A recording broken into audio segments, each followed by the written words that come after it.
Hello everyone, welcome to my channel and welcome back to my another new vlog. আমি সুদীপা আবারও চলে এসেছি নতুন একটা ভ্লগ ভিডিও নিয়ে তোমাদের সামনে। তো আমার ভিডিওতে তোমাদের সবাইকে অনেক অনেক ওয়েলকাম। আশা করি তোমরা সবাই খুব খুব ভালো আছো। তো গত 14ই জুন ছিল আমার মহারানীর জন্মদিন। আমার মহারানী অর্থাৎ আমার বড়দার মেয়ে, আমার ভাইঝি। তো সেদিনকার ভ্লগটাই শেয়ার করছি। যদিও এটা এই বছরকার বার্থডে ভ্লগ নয়, এটা আগের বছরকার অর্থাৎ 2024-এর। তো সন্ধ্যে 6টা থেকে আমি ভিডিওটা শুরু করেছি। আর সেদিন না বাড়িতে কারেন্ট ছিল না। তো ওই যে চার্জার লাইটগুলোর যে আলো জ্বলে, সেই আলোতেই আমি তখন ভিডিওটা শুরু করেছিলাম। তো ভিডিওটা যখন শুরু করেছি তখন বাজে সন্ধে ওই 6টা 5-10 এরকম মতো। আর চারিদিকটা অন্ধকার, বুঝতে পারছো? মানে সেদিন প্রচণ্ড মেঘ লেগেছিল আর সেই সময় প্রচণ্ড বৃষ্টি আরম্ভ হয়েছিল। তো মহারানীর জন্মদিন আগের বছর তার মামার বাড়িতে সেলিব্রেশন হয়েছিল, ঠিক আছে? তো আমি আর বড়দা ওই জন্য যাবো বলে রেডি হয়েছি। তো রেডি হওয়ার 5 মিনিটের মধ্যে যেই বেরোতে যাব তখন দেখছি মারাত্মক পরিমাণে ঝড় উঠেছে। আর এই যে দেখছো আমাদের উঠোনে যে মেশিনে কাটা ধানগুলো ছিল সেগুলো তখন ঢাকা চলছে ত্রিপল দিয়ে, না হলে তো সব উড়ে যাবে আর বৃষ্টিতে ভিজেও যাবে। তো যেরকম ভাবা হয়েছিল সেরকম এত তিরপল দিয়ে এত কিছু করেও কিন্তু কোনোভাবেই বৃষ্টিতে ভেজা থেকে আটকানো যায়নি, কারণ সেদিন মারাত্মক ঝড় হয়েছিল আর মারাত্মক বৃষ্টি হয়েছিল, প্রচণ্ড বৃষ্টি। জানো এদিকে প্রচুর গাছপালা পড়ে গিয়ে ভেঙে গিয়ে প্রচুর তার ছিঁড়েছিল, যার জন্য আমাদের পুরো 72 ঘন্টা পর কারেন্ট এসেছিল। সেবার বোধহয় জীবনে প্রথমবার যে এতক্ষণ পর কারেন্ট এসেছিল, বাপ রে। তো আমি তো ওখানে চলে গিয়েছিলাম বড়দার শ্বশুর বাড়িতে, ওই জন্য অতটাও ফিল করিনি। কারণ ওখানে আমার বৌমনির হচ্ছে গ্রামেই দিদির বাড়ি, তো তাদের বাড়িতে ইনভার্টার রয়েছে আর তাদের কারেন্ট চলে এসেছিলো, কারণ ওদিকে অতটাও কিছু হয়নি। কিন্তু এইদিকে দেখো এই যে কি মারাত্মক পরিমাণে ঝড় শুরু হয়ে গেছে। তো আমরা তো ভেবেছিলাম বোধহয় আর যেতেই পারবো না। তারপরে অনেক বাধা বিঘ্ন পেরিয়ে সেই 7:30-8টার দিকে পৌঁছেছিলাম কোনো রকমে। আর এদিকে সবার অবস্থা দেখো, আস্তে আস্তে তো দেখো কেমন বিদ্যুৎ চমকাচ্ছে, পুরো মেঘে অন্ধকার হয়ে চারিদিকটা কালো হয়ে গেছে। তো আমরা ভেবেছিলাম আমরা বোধহয় আর যেতে পারবো না। আমিও ভেবেছিলাম যে বেকারই রেডি হওয়া হয়েছিল আর কি। আর এত পরিমাণে বিদ্যুৎ চমকাচ্ছে, গাছপালা তো সব উড়ে গিয়ে ভেঙে গিয়ে আমাদের ঘরের মধ্যেকারই প্রচুর গাছ ভেঙে গেছে। আর আমি সেই সময় ভিডিও করছি, মানে আমার এলেমটা শুধু ভাবো একবার। এই রকম অবস্থার পরে আর এত কিছুর পরেও, মানে এত প্রাকৃতিক দুর্যোগের পরেও আমি যেতাম না যদি না এটা আমার ভাইঝির জন্মদিন হতো। ওকে আমি সত্যি এতটা ভালোবাসি, আর ও এমন একটা সময়ে এসেছিল আমাদের ফ্যামিলিতে বলো বা আমাদের পরিবারে। এখন তো একমাত্র ছোট সদস্য, আমাদের পরবর্তী প্রজন্মের একমাত্র উত্তরসূরি, মানে আমার 2 দাদা রয়েছে, তার মধ্যে এক দাদার মেয়ে। আর হচ্ছে কি ওকে আমি এতটাই ভালোবাসি আর ও আমাকে ভীষণই ভালোবাসে যদিও। আর হচ্ছে কি এমন একটা সময়ে এসেছিল যেই সময়টা আমাকে পরিপূর্ণ করে দিয়েছে, আমার সমস্ত মন খারাপ দুঃখ কষ্ট এক নিমেষে উধাও করে দিয়েছে। তো তার জন্মদিন না হলে আমি সত্যিই যেতাম না। আরও একটা বড় কথা হচ্ছে গিয়ে, এটা হয়তো বলা উচিত নয় তাও আর কি বলছি, যেটা হচ্ছে গিয়ে ওকে আমি এতটাই ভালোবাসি যে সেদিন আমি যাওয়ার কারণে আমি তখন সদ্য একটা কাজে জয়েন করেছিলাম, সেই কাজটাও আমাকে ছেড়ে দিতে হয়, মানে যেহেতু আমি কামাই করেছিলাম। শুধু সেই দিনটা নয়, তারপরেও আমার একটু শরীর অসুস্থ হয়ে গেছিলো। তো পরপর যেহেতু বেশ কয়েকটা দিন আমার কামাই হয়েছিল, তো প্রথম কামাই এটা যেটা আমি জয়েন হওয়ার পরের দিনই আর কি কামাই করেছিলাম, 2 দিন মতো। তো সেই কারণে আমার কাজটা চলে গিয়েছিল। কিন্তু যাই হোক, আমার মহারানীর জন্মদিন, তো আমি সেই কাজটা হারিয়ে পরে আবার কাজ পেয়েও যাব আমার এটা বিশ্বাস ছিল। কিন্তু সেই মোমেন্টটা হয়তো আর আসতো না। হ্যাঁ, মহারানীর জন্মদিন প্রতি বছরই আসবে, কিন্তু যাই হোক সেই বছরটা তো পেতাম না।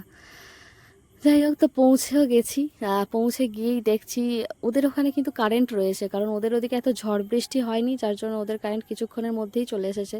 আর আমরা তো রাস্তায় বেরিয়ে কতগুলো যে গাছ সরিয়ে তারপরে বাইক নিয়ে গেছি বর্দা আর আমি। আমাদের যেতে 15 মিনিটের রাস্তা, আমাদের সময় লেগেছে প্রায় 1 ঘন্টার মতো, এরকম একটা অবস্থা। তো মহারানী দেখো কত গয়না পরে সেজে উঠেছে, নতুন জামা পরে, তার আলাদাই একটা মজা। আর সে সাজতে ভীষণ ভালোবাসে।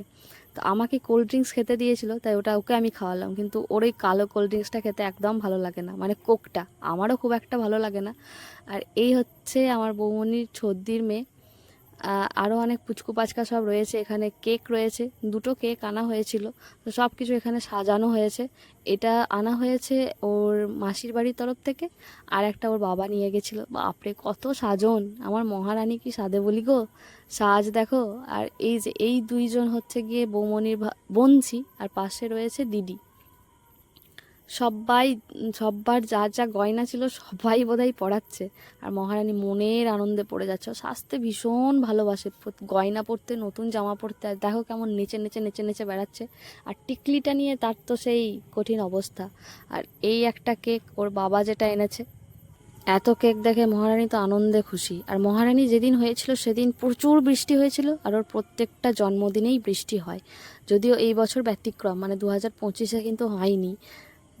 এটা বেশ ভালো একটা ব্যাপার, কিন্তু ওর জন্মদিন সব কিছুতেই না প্রচুর বৃষ্টি হয়। আর এই কেকটা দেখো কি অসম্ভব সুন্দর, আর সেখানে ওর সুন্দর করে নাম লেখা রয়েছে। আর ওর নজর তো এই গোলাপ ফুলগুলোর দিকে, যে কতক্ষণে কেকটা কেটে সেটা খেতে পারবে। মাঝে হঠাৎ এই ক্লিপটা দেখে অবাক হয়ে গেলে তো? অবাক হওয়ার কিছু নেই, এটা হচ্ছে 2025-এর, অর্থাৎ এই বছরের মহারানী বার্থডে সেলিব্রেশন। তো সেটাও একটু অ্যাড করে দিলাম। এবছর কোনো ভ্লগ বানাইনি আমি, শুধুমাত্র জাস্ট একটা ক্লিপ রেখেছিলাম, তো সেটাই অ্যাড করে দিলাম। এবারে মহারানীকে কিন্তু একদম মহারানীর মতোই দেখতে লাগছিল, তাই না বলো? কি সুন্দর। এবারে একটু ঘরোয়া আয়োজন হয়েছিল, বিশাল জাঁকজমক আয়োজন হয়নি, তবে মহারানীর ড্রেসটা ছিল কিন্তু একদম জাঁকজমক, একদম মহারানীর মতোই দেখতে, তাই না? কি সুন্দর লাগছে ওকে দেখতে। তোমরা ওকে সবাই আশীর্বাদ করো। আর এই ক্লিপটাও অ্যাড করে দিলাম। এবারে কোনো ভ্লগ বানাইনি স্টোরেজের প্রবলেমের জন্য, আর আগের বারের ভিডিওটা শেয়ার করা হয়নি নেটওয়ার্কের প্রবলেমের জন্য। তো ভাবলাম যেটা যেটা সময় সেটা সময়ের দেখতেই ভালো লাগে, এতদিন পেরিয়ে গেছিলো, তাই ভাবলাম ঠিক আছে পরে কখনো তোমাদের সাথে শেয়ার করে দেবো। তো মহারানীকে তোমরা সবাই আশীর্বাদ করো কিন্তু। লাগানোর পর থেকে এই পর্যন্ত 10-12টা গাছ পড়ে 10 বড় সেই কোনো সেই আশা হয়েছে আর কি।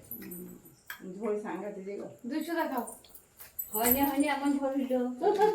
দারুণ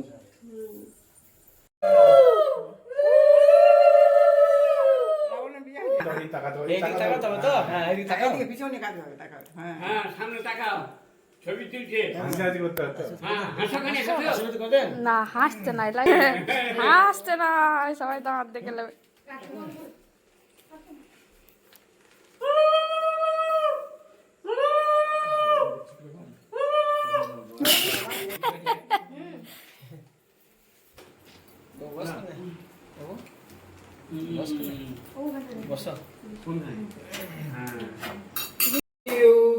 happy birthday to you, happy birthday to dear Labanya, happy birthday to you.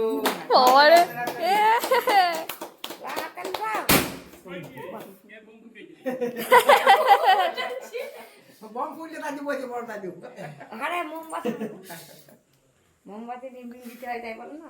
না, নিভিয়ে দিলে হয় না, তাই না? মহারানীর কেমন পাকা পাকা কথা সেটা শুনলে?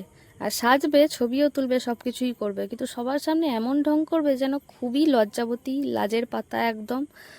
ভীষণ ভালো মেয়ে, কিচ্ছু বোঝে না, কিচ্ছু পারে না, এরকম একটা ব্যাপার। যাই হোক, তো প্রথমে এক পর্ব হয়েছিল আশীর্বাদ, তারপরে আবার হচ্ছে ওর সব মেসোমশাইরা, ওর দিদা, মাসি, মা সবাই ওকে আশীর্বাদ করেছিল, আমাকে বলেছিল, কিন্তু আমার মনে হয়েছে আমার অতটাও যোগ্যতা এখনও হয়নি। ওকে আমি প্রচণ্ড ভালোবাসি, ও আমার নয়নের মণি, ওর জন্য আমি অনেক কিছু করতে পারি। ঠিক আছে, ওটাই এনাফ না আমার জন্য? ওর জন্য বুক ভরা ভালোবাসা আর ভগবানের কাছে প্রার্থনা, এটাই থাক ওর জন্য। তো যাই হোক, ও সেই চোখ এখনও সেই ওর ওই গোলাপের দিকে, কিন্তু ওর মা তো ওটা দেয়নি, ওর খুব কষ্ট হয়েছে। যাই হোক, সবার শেষে ওর মা আর তারপর ওর বাবা আশীর্বাদ করেছিল। একে একে আশীর্বাদ পর্ব, কেক কাটা সবই হলো। এরপরে শুরু হবে আমাদের আসল মজা। আসলে আমি হচ্ছে বাচ্চা গ্যাংয়ের সঙ্গে থাকতে খুব ভালোবাসি, আর ওখানে প্রচুর ছোট ছোট বাচ্চা রয়েছে, মানে বৌমনির ভাইঝি, বোনঝি, ভাইপো সবাই রয়েছে, ওদের সঙ্গে আমার খুব ভালো বন্ডিং। আর আমি আমার দাদা দিদিদের শ্বশুরবাড়িদের মধ্যে সব থেকে বেশি আমি বড়দার শ্বশুরবাড়ি গিয়েছি, সেটার বেশিরভাগ কারণটা মহারানীর জন্যই আর কি। তো যাই হোক, এই সমস্ত কিছুর পরে আমরা বাচ্চারা সব, আমি তো বাচ্চা নই, আমি শিং ভেঙে বাছুরের দলে ঢুকে পড়েছি, সবাই একসঙ্গে বসেছি। এখানে দেখো এক কৌটো চকলেট আনা হয়েছে, তো মহারানীকে দিতে বলা হচ্ছে, কিন্তু ও সেই দেবে না। ও কিছুতেই দেবে না। যাই হোক, আমাকে একটা দিয়েছিল এই বিশাল চাওয়া, তারপরে জোর করে করে ওর কাছ থেকে নিয়ে দেওয়া হচ্ছিল। আর এই কয়েকজন মিলে আমরা এবার আড্ডা মারবো, গল্প করব, খেলা করব। আর আমি গেলে এদের সাথেই থাকি, এদের সাথেই মিশে যাই। আর আমার বাচ্চাদের সঙ্গে থাকতে সত্যিই খুব ভালো লাগে। এরা সত্যিই সবাই খুব ভালো, খুব মিশুক, এদের সঙ্গে বন্ডিং আমার অনেক। এরা যখন কত ছোট, আমার মহারানীর মতো, তখন আমার বৌমনির বিয়ে হয়েছিল, মানে বর্দার বৌমনির। তো তখন থেকে এদেরকে আমি প্রচুর কোলে নিতাম। এইবার শুরু হয়েছে এদের বক্তব্য যে তুমি তখন থেকে ভিডিও করেই যাচ্ছ, চলো খেলা করি। তুমি না শুরু করলে তো করতে পারছি না, সব দায়িত্ব আমার ওপরে, কিন্তু ডিসাইড করবে ওরা। আমি বললাম যে দেখ, তোদেরকেও একটু দেখাই, আমার সঙ্গে সঙ্গে তোরাও একটু সেলিব্রিটি হয়ে যা, বা হতে পারে তোদেরকে দেখে সবার ভালো লাগলো, দিয়ে আমি সেলিব্রিটি হয়ে গেলাম। আর মহারানী এখানে আমাকে গান করে করে শোনাচ্ছে। এতক্ষণে ম্যাডাম মুডে এসেছে, এতক্ষণ তো পাত্তা দিচ্ছিল না, একটা আলাদাই ভাব ওর কাজ করছিল আর কি। জন্মদিন বলে কথা হয়, আজকে বার্থডে গার্ল। যাই হোক, তারপর আমরা ট্রুথ না ডেয়ার এইটা খেলছিলাম আর কি, কত রকমের খেলা। এইবার সৌমি মানে হচ্ছে ওর দিকে পড়েছে তাকটা, আর আমাকে আর কি কোয়েশ্চেন করতে হবে, এরকম ব্যাপার। এরই মাঝে শুরু হয়ে গেল জ্বলন। এই মহারানী শুরু করেছে মারতে ওর দাদাকে আর দিদিকে। বুঝে পাচ্ছি না কেন, কারণ ও যেটা চাইছে সেটা আর কি পাচ্ছে না, এরকম একটা টাইপের ব্যাপার। সে বিশাল ঝামেলা, বাবারে বাবারে। যাই হোক, তারপর ট্রুথ ডেয়ার চেঞ্জ করে ওটা হচ্ছে মাইন্ডার গেম, যেটা হয় না, মনে রাখতে হয় কে পরপর সংখ্যা বললো, ওইটা একটা খেলা হচ্ছিল। কিন্তু এরই মাঝে ওকে জ্বালানোও হচ্ছিল। বাচ্চাকাল সবাইকে জ্বালাবে আর আমরা জ্বালাবো না, এটা কোনো কিছু হতে পারে? আর ওর কথা শুনে সবাই আমরা হেসে গড়াগড়ি আর লুটোপুটি খাচ্ছিলাম। ভীষণ ভালো কেটেছিল। এই যে এই খুনসুটি, এই মজাগুলো আজীবনকাল থেকে যাক, তাই না? আর এই কারণেই আমি বাচ্চাদের সঙ্গে থাকতে ভালোবাসি, কারণ ওদের সঙ্গে থাকলে মন ভালো হয়ে যায়, সত্যি করে ভীষণ আনন্দ হয়, মজা হয়। এই যে কত রকম খেলা, কত রকমের গল্প, মাইন্ড রিফ্রেশ হয়ে যায় সত্যি করে। আর আমার তো এমনিতেই বন্ধু বান্ধবের সংখ্যা কম, এদের সঙ্গে থাকলে সত্যিই আমার ভালো লাগে। তারপর অনেকক্ষণ সময় কেটে গেছে, আর ভিডিও করিনি, মন দিয়ে অনেকক্ষণ খেলেছি ওদের সঙ্গে, কারণ আমারও ওগুলো ছোটোবেলাকার খেলা, আমারও খেলতে ভীষণ ভালো লাগে। তারপর বৌমনি চোদ দিয়ে দেখো মহারানীকে খাইয়ে দিচ্ছিল। আর মহারানী এই মিষ্টিগুলো কেটে কেটে ছড়িয়ে ছিটিয়ে বেড়াচ্ছিল, কিন্তু ও খাবে না। তো ওর জন্মদিনের মেনুতে সব নিরামিষই হয়েছিল। তো লুচি ছিল, সামাই ছিল, ডাল ছিল, পনির ছিল, আর ছিল মিষ্টি, পায়েস, আর ছিল ফ্রায়েড রাইস, যেগুলো আর কি থাকে। প্রথমে মহারানীকে খাওয়ানো হচ্ছিল। তো মহারানী খাওয়ার পর তারপর আমরা সবাই খেয়েছিলাম। তবে কি জানো, আমি না মহারানীর জন্য গিফট নিয়ে যেতে পারিনি, দেখতেই পাচ্ছ। পরে অবশ্য ওকে আমি একটা জামা কিনে দিয়েছিলাম, আরও কিছু কিছু জিনিস। আসলে ও আমাকে বলেছিল যে পিপি, আমাকে একটা মাটির থালা বানিয়ে দিস, কিন্তু ওর মা বলেছিল যে জন্মদিনের দিন ওটাতে খাওয়াবো না, কাঁসার তালেই খাওয়া হোক। ঠিক আছে, চলো, এই ছিল ভিডিও। ভালো লাগলে অবশ্যই লাইক, কমেন্ট, শেয়ার, সাবস্ক্রাইব করে দিও।